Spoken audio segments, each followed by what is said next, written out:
Hi everybody, this is Judy at Judy in the Kitchen. Today we're talking about oregano, and I have some tips and ideas for you for using oregano.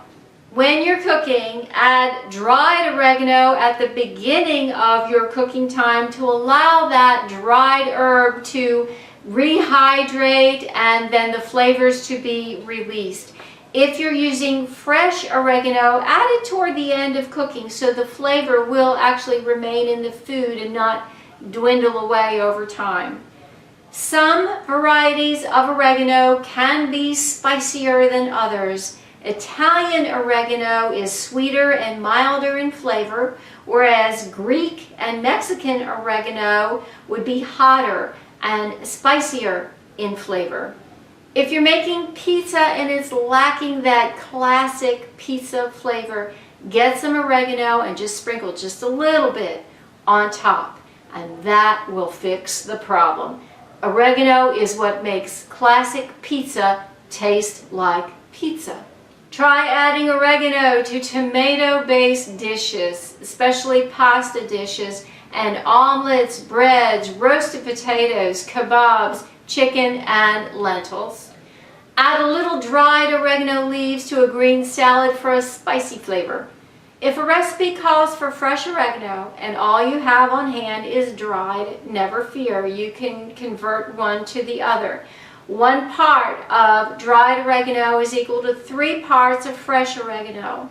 For example, 1 teaspoon of dried oregano is equal to 1 tablespoon or 3 teaspoons of fresh oregano. So if it calls for a tablespoon of fresh and all you have is dried, you use 1 teaspoon of dried. If you're making your own fresh dinner rolls and you want to give them a little Italian flair, finely mince up a few tablespoons of fresh oregano leaves and knead it into the dough as you're making your fresh herbs, and you will have some Italian flavored herb dinner rolls. Try adding some fresh, finely chopped oregano leaves to a pot of beans during the last 15 minutes of cooking, and it'll give it an earthy oregano flavor. You can make a robust, savory pesto using fresh oregano leaves instead of basil leaves. Serve a little on a green salad, toss it with some roasted vegetables, or brush it lightly on your favorite bread.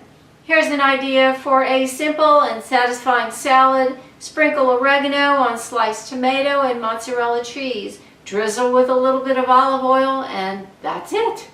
Here's another tip for you. If you elect to use oregano oil on your skin, make sure you dilute it in a carrier oil first. Otherwise, it's going to be very biting on your skin and may be too strong and irritated. Well, I do hope this helps you out. This is Judy at Judy in the Kitchen. Bye for now.